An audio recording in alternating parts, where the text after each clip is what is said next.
Australia is spending $125 billion to build a single railway called the Suburban Rail Loop, which will be the biggest and most expensive project in the history of the country. This massive project is a 90-kilometre underground circle that will eventually connect every major train line in the city of Melbourne. Right now, workers are building the first part, called Suburban Rail Loop East, which involves digging 26 kilometres of twin tunnels 60 metres deep into the earth. To do this, they are using 8 giant machines that are as long as 3 football fields and weigh more than several large airplanes. But how do you dig a giant hole under thousands of homes without making them fall down? This story began in the year 2018, when the government revealed a secret plan to change how the city moves. For a long time, Melbourne was built like a star, with all the train lines going to the centre.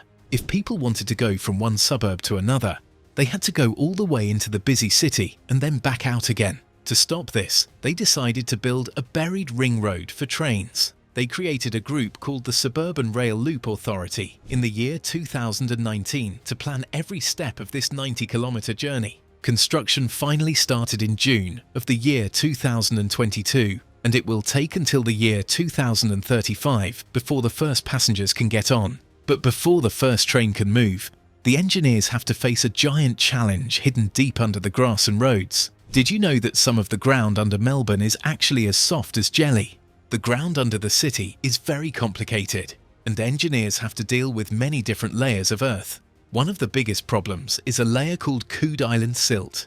This silt is a very soft dark grey clay that was left behind by old rivers and swamps a long time ago. It is very squishy and full of water, which makes it a nightmare for builders. If you put something heavy on it, it will slowly sink and move for many years. To an engineer, building a tunnel through this silt is like trying to push a straw through a bowl of pudding. They have to be very careful that the weight of the new tunnels does not cause the ground above to settle. In other places, the ground is the complete opposite because it is made of hard rock called basalt. This rock came from volcanoes that erupted thousands of years ago. Sometimes the rock is one big solid piece, but other times it is found as floaters. Floaters are giant, hard boulders of rock sitting in the middle of soft dirt. When a digging machine hits one, it can shake the whole neighbourhood and break the expensive metal teeth on the machine. To understand this ground, workers had to take more than 3,400 samples of soil and water from deep underground. How can a machine eat through rock and jelly at the same time? To dig through these layers, the project is using 8 giant machines called tunnel boring machines, or TBMs. These are like giant moving factories that live underground. Each TBM is about 7.29 meters wide, which is as tall as a 2-story house. They are also extremely long, stretching between 100 and 150 meters from front to back. At the very front of the machine is a giant spinning plate called a cutter head. This cutter head is covered in sharp metal teeth and heavy rollers that grind up the rock and dirt as the machine slowly moves forward. One of these cutter heads alone weighs 78 tons. As the cutter head spins, it chews the ground into small pieces. These pieces are then carried away from the front of the machine by a long belt and sent all the way back to the surface to be taken away. But digging the hole is only half the job. How does the machine stop the tunnel from caving in as it moves? Inside the back of the TBM, there is a giant mechanical arm that builds the tunnel walls as the machine moves. It picks up heavy pieces of concrete called segments. These segments are shaped like curves, and the arm fits 6 of them together to make one complete circle. A factory in a town called Benalla is making 96,700 of these concrete segments just for the southern part of the project. This factory is so busy that it makes more than 170 segments every single day. Once a ring of concrete is finished, the TBM uses giant hydraulic jacks to push itself forward against the new wall so it can keep digging. This happens 24 hours a day, 7 days a week, with a crew of about 10 people living inside the machine to keep it running. These workers even have an office, a kitchen and a toilet inside the TBM, but they do not have beds. They travel about 90 meters every week. If the machines are making the tunnels, where do the passengers actually get on? The project includes building 6 brand new underground stations at Cheltenham, Clayton, Monash, Glen Waverley, Burwood and Box Hill. Engineers use a bottom-up method to build these massive stations. First, they build very deep, strong walls in the ground to make a giant rectangular box. These are called diaphragm walls. To build them, they dig a deep, narrow trench and fill it with a special thick clay liquid called bentonite slurry. This heavy liquid acts like a liquid wall that stops the sides of the trench from caving in while they work. Then, they lower giant cages made of steel bars into the trench and pour concrete into the bottom. The concrete is heavier than the slurry, so it pushes the liquid up to the top where it can be collected and used again. Once the walls are hard, the workers start digging out all the dirt from inside the box. They move the soil until they reach the bottom, which is usually about 18 to 20 meters deep. To keep the walls from leaning in as the dirt is removed, they install heavy steel beams to hold the walls apart.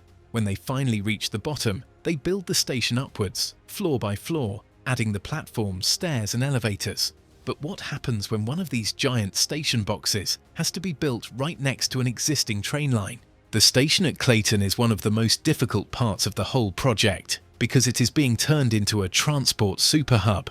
This station will let people travel in 4 different directions and connect to trains coming from the countryside.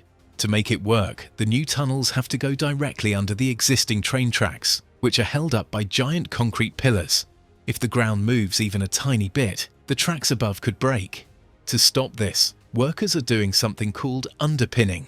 They build brand new deep concrete pillars on either side of the old ones and connect them with a massive concrete beam.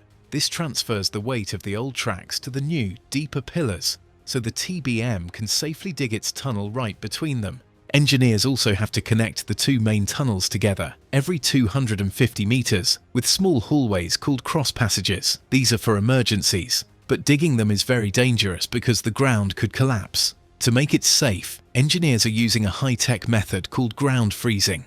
They pump a very cold liquid through pipes inside the tunnels to turn the wet dirt outside into a solid block of ice. This ice block is very strong and keeps the ground from moving while workers dig the hallway. But once the tunnels and stations are all finished, what kind of trains will actually run through them? The trains on this loop will be different from any other train in Melbourne because they will be fully automated and driverless. This is called Grade of Automation Level 4, which means a computer controls everything from the speed to the doors. There will be 13 trains to start with, each having 4 carriages. Because there is no driver's cabin, you can stand at the very front of the train and look out the window as you travel at 100 kilometers per hour through the tunnel. These trains are also very good for the planet because they run on 100% renewable energy. They even have a special system that captures energy when the train brakes and turns it into electricity to help power other trains. To keep people safe, the stations will have glass walls on the platforms with doors that only open when the train is there. These thinking trains use a nervous system called communications-based train control. Instead of looking at coloured lights on the tracks, the trains talk to each other using radio waves so they always know exactly where they are. This allows them to run much closer together, which means more people can move through the city every day. But with all this construction, how much dirt are they actually moving?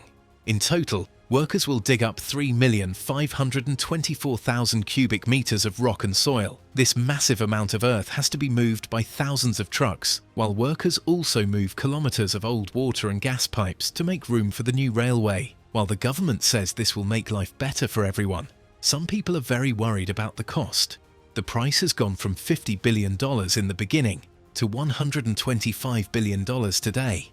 Some experts have also criticized the project because they think the planning was done too quickly, without enough help from other transport groups.